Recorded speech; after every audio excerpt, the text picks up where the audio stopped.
नमस्ते दोस्तों, स्वागत है आपका स्टोरी टून इंडिया में, जहां मिलेंगी आपको मजेदार Hindi cartoon stories, moral stories और एडवेंचर स्टोरीज।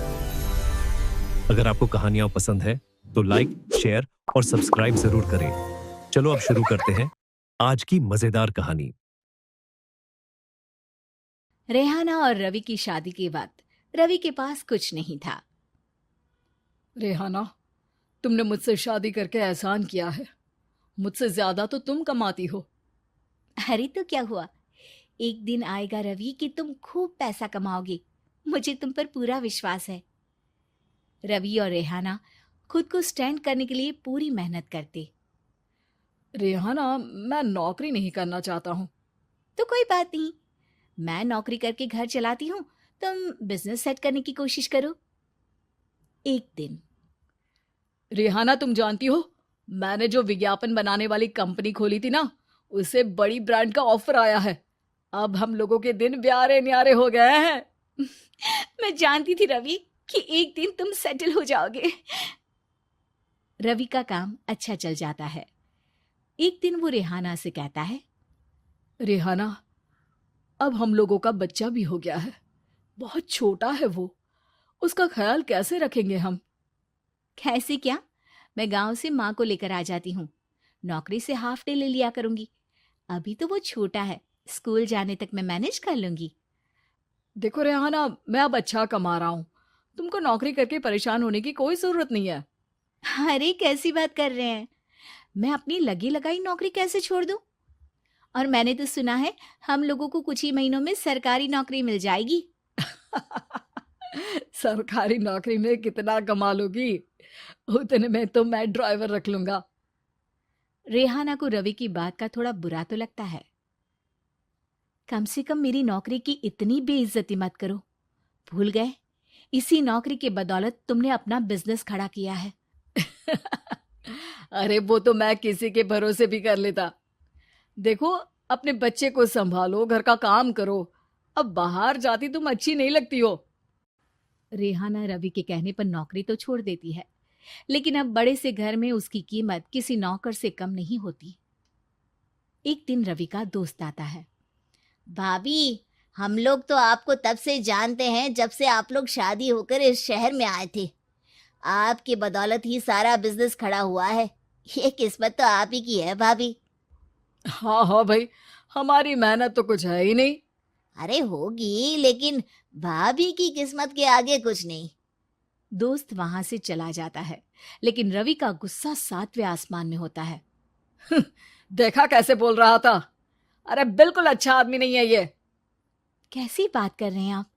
प्रशांत भैया तो बहुत अच्छे इंसान है रवि। कैसे उन्होंने हमारे मुश्किल वक्त में हमारा साथ दिया था। अरे था पैसा तो साथ दिया, नहीं तो कौन पूछता है? रवि का व्यवहार पैसा आते ही अलग हो गया। वो बंदे को बंदा नहीं समझता। घमंड से घिरे रवि ने तो एक दिन हद ही कर दी।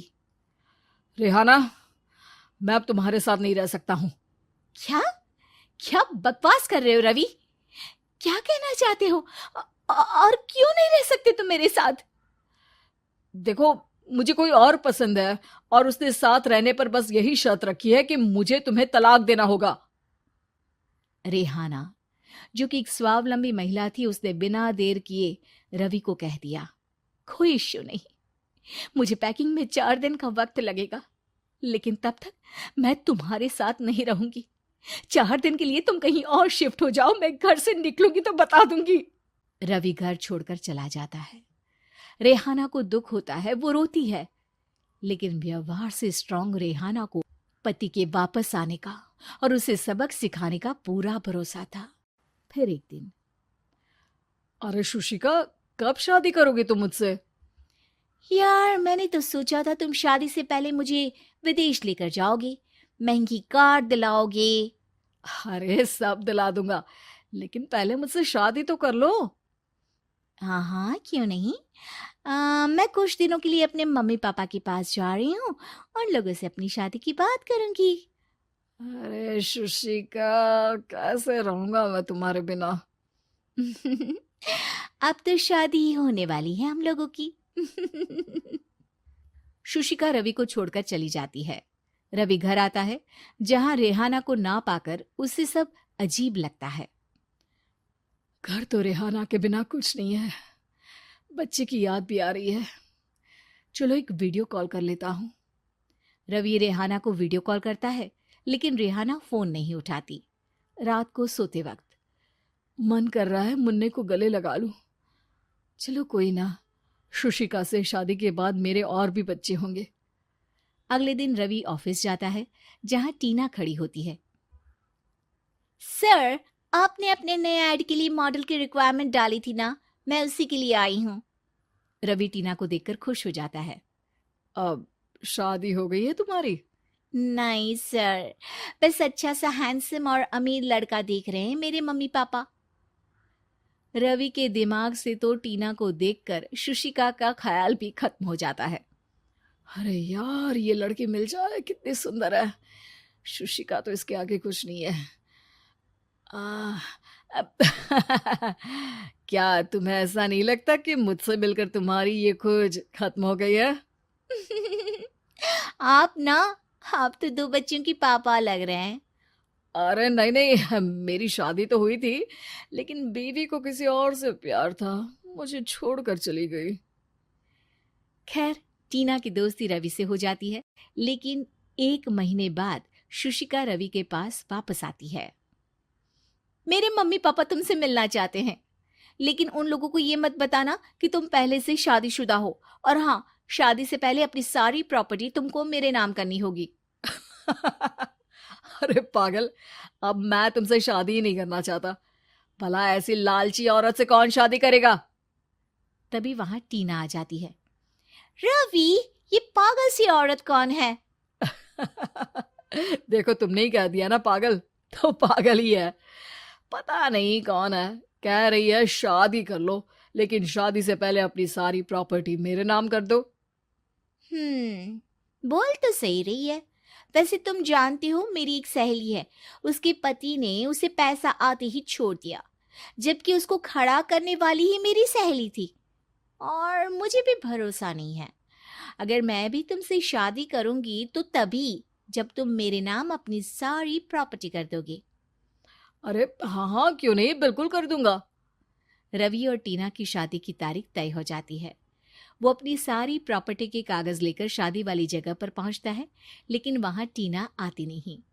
रवि टीना को मैसेज करता है, कहाँ हो? सॉरी, मैं तुमसे शादी नहीं कर सकती, मुझे तुमसे भी ज्यादा पैसे वाला मिल गया। रवि को गुस्सा आ जाता है।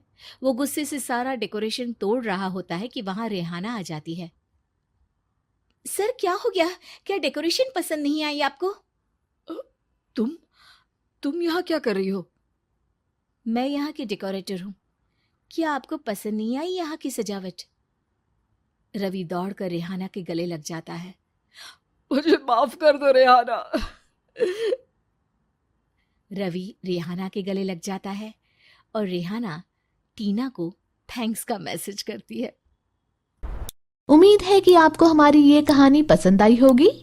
कृपया हमारे चैनल को सब्सक्राइब करें और सभी अपडेट्स के लिए बेल आइकन जरूर क्लिक करें। और हाँ, वीडियो लाइक और शेयर करना मत भूलिएगा। Bye bye.